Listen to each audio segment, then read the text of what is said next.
mais en gros les 5 théories sur lesquelles nous nous appuyons, les 5 choses qui pour nous sont essentielles quand on travaille. La première, c'est la notion d'angoisse fondamentale de mort. Vous nous avez entendu parler, on en a beaucoup parlé, ceux qui étaient à la soirée du vivant, il y a eu beaucoup d'infos là-dessus et c'est pour moi quelque chose d'essentiel.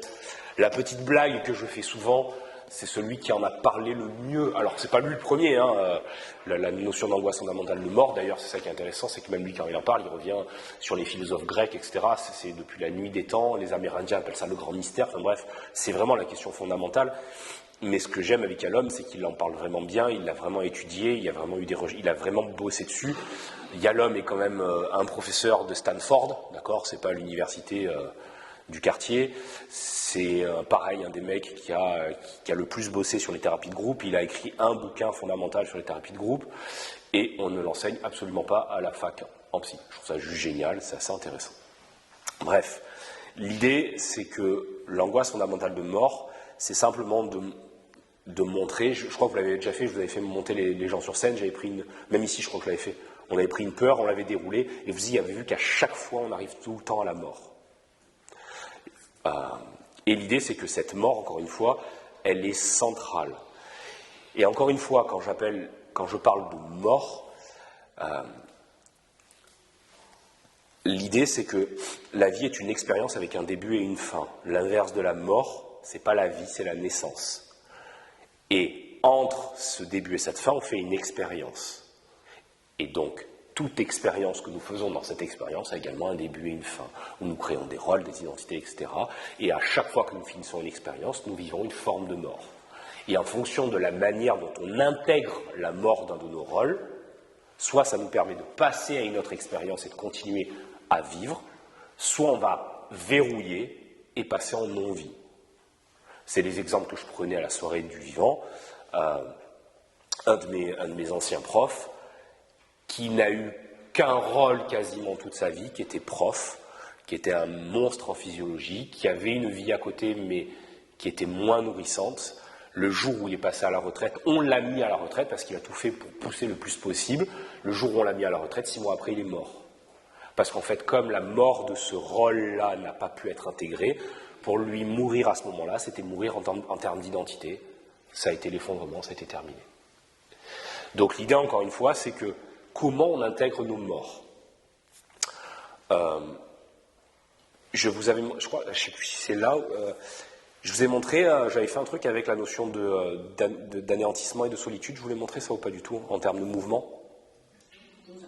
Ça vous dit rien. Je vais quand même le faire. Je pourrais faire venir 4 personnes, s'il vous plaît. Venez. Ça, c'est la vie, c'est une expérience, d'accord? C'est-à-dire quand je suis dans une expérience, imaginons Nelly, qu'est-ce qu'elle fait? Elle fait l'expérience du lien et elle est dans le truc. Nelly peut interagir sur chacun et chacun peut interagir sur Nelly. À partir du moment où l'expérience se termine, que ce soit la vraie grande mort ou n'importe quel type d'expérience, prenons la mort, la vraie mort, d'accord, la grande mort. Le jour où Nelly va mourir, tu peux faire, lâche les mains, fais un pas rentrer. Elle se retrouve comment là par rapport au groupe? Isolée, donc seule. Elle va faire ce qu'on appelle l'expérience du vide, c'est-à-dire qu'autour d'elle, il n'y a que le vide. La première partie de l'angoisse de mort, c'est la notion de solitude. Mais encore une fois, la vraie solitude. Je fais une parenthèse, vous verrez qu'en thérapie, il y a plein de personnes, quand vous allez commencer à mettre la solitude sur le tapis, qui vont vous dire « Ah mais moi j'adore être seul !» Oui, sauf qu'il y a une grosse différence entre la solitude choisie et la solitude subie. C'est génial de pouvoir être seul quand on décide de prendre son bouquin, de se mettre sous un olivier tranquille et que personne ne casse les bonbons. Par contre, à partir du moment où tu es dans cette position-là, tu peux faire ce que tu veux. C'est la rupture de lien totale, indéfinie et complète. Et donc, c'est faire l'expérience du vide, et là, ça devient panique. Mais si elle se retrouve seule, elle laisse comment les gens qui sont ici? Seul également. C'est-à-dire que la solitude, non seulement la personne qui vit la faim la vit, mais les gens avec qui elle a une interaction vont également la vivre. Vous voyez que c'est une notion de mouvement croisé. Deuxième chose, à partir du moment où elle disparaît, Il reste quoi de Nelly? Un trou. Un trou, rien, le vide. C'est ce qu'on appelle l'anéantissement. Et là, elle ne plonge plus dans le vide, elle devient le vide. Vous voyez, gardez bien ces notions de vide, hein, parce qu'elles sont essentielles. Là, je deviens le vide. Non, juste le téléphone. Okay. Elle devient le vide. Ça veut dire que concrètement, je ne sais pas ce que ça veut dire devenir le vide. Ça veut dire que je ne peux plus interagir avec rien. Je ne suis plus rien. Vous commencez à sentir les notions d'angoisse qui vont monter là. Mais à l'inverse, ouais, connard, ouais, connard. Ouais. En plus, tu m'as pris moi comme exemple.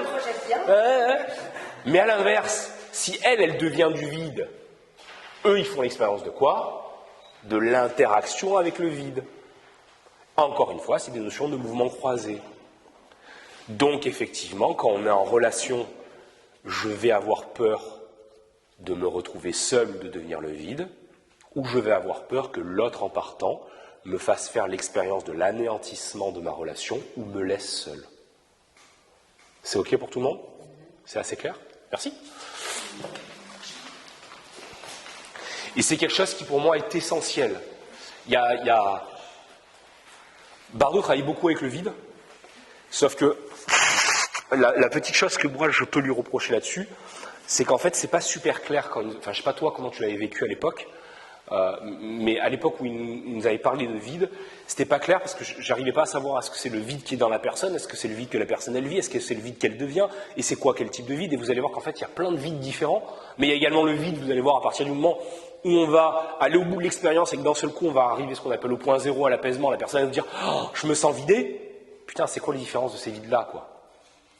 En fait, encore une fois, il va falloir juste toujours retrouver les mouvements et les niveaux d'interaction avec les vides. Et c'est là qu'on va pouvoir travailler. Il y a le vide qui est en lien avec la mort, il y a le vide qui est en lien avec j'ai lâché tout ce que j'avais à lâcher. Il y a le vide que je vis, dans lequel je vais plonger, il y a le vide qui est à l'intérieur de moi, et il y a le vide que je deviens. Et tout ça, encore une fois, c'est en écoutant la personne et en trouvant le bon mouvement. Et vous allez voir que ça, c'est essentiel, notamment dans les notions de mise en forme, parce que si vous faites vivre à la personne la notion de solitude alors que sa peur à elle, c'est l'anéantissement, ça ne marchera pas. Vous allez avoir des personnes, ceux qui vont avoir peur, c'est pas eux de se retrouver seuls, mais si jamais je meurs, je laisse mes enfants seuls. D'accord? Ce n'est que des jeux de miroir.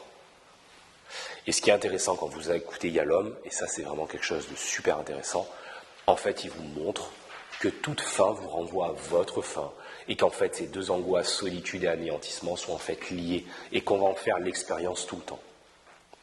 La deuxième chose qu'il montre, et encore plus avec son dernier bouquin que je trouve, encore une fois, c'est pas le meilleur qu'il ait écrit dans le fond, celui qu'il a écrit avec sa femme, là, je sais plus comment il s'appelle son bouquin, une histoire de vie et de mort, je crois que c'est. Hein? Je crois que c'est une question de vie. Ouais, une question de vie ou de mort. Et le style n'est pas le meilleur qu'il ait écrit. Après, par contre, il est vachement intéressant sur plein de trucs. Et ce mec-là qui a bossé toute sa vie avec la mort, toute sa vie, il a bossé dans la mort. Quand il arrive là-dedans, il est terrifié. Mais bizarrement, il n'est pas terrifié par sa mort. Il est terrifié par la mort de sa femme qui est à côté. Et qu'est-ce qui le terrifie? C'est de se retrouver seul, en ne plus pouvant faire l'expérience de toucher sa femme, de l'avoir à côté d'elle, etc. Et ce qui est juste, encore une fois, ce qui est assez fabuleux, c'est que vous ne pouvez pas savoir, même rationnellement, où elle est votre peur ou pas, tant que vous ne l'avez pas touché. C'est-à-dire qu'une personne qui vient dans votre cabinet et qui vous dit « Mais non, je n'ai pas peur de la mort », ne prenez jamais ça en compte, ça ne veut rien dire. Ça ne veut rien dire. À partir du moment où vous l'aurez mis dans l'expérience, vous allez savoir où ça bouge pour elle ou pas. Et bien entendu, plus vous allez essayer de la mettre dedans, qu'est-ce qu'elle va faire? Ouais, elle va esquiver.